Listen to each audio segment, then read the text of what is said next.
found an old, beautiful rocking chair in the attic of my new home. It was placed in an empty room, a forgotten nursery.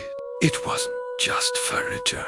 It was a cradle for a spirit. Every night, the chair rocked by itself, and a cold voice begged me to find her missing baby. The chair was dusty, but perfectly preserved.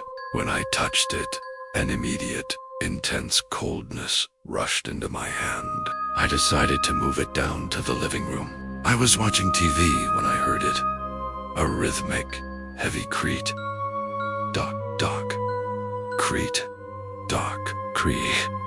Coming from the corner, the rocking chair was moving slowly, steadily, perfectly aligned with the rhythm of someone sitting in it. There was no wind, no draft.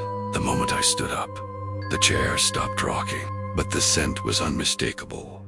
A strong, sweet smell of baby powder, mixed with something profoundly rotten and sad. It was the scent of a mother who had lost her child, and she was sitting there. A cold, dry whisper, thick with endless sorrow, came from right behind my shoulder. Where is my baby? Find him. Dot, dot. The mother's spirit was tied to the chair, endlessly waiting for the cradle to be filled. I slammed the lights on.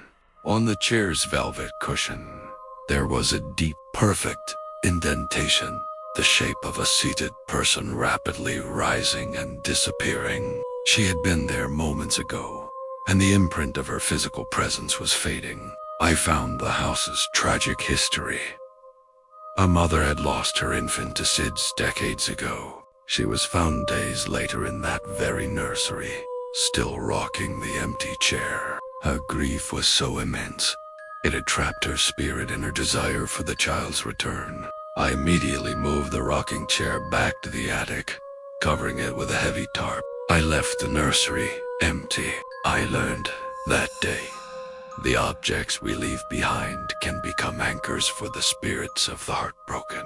And sometimes, the spirits don't want to hurt you. They just want you to help them ease their endless sorrow.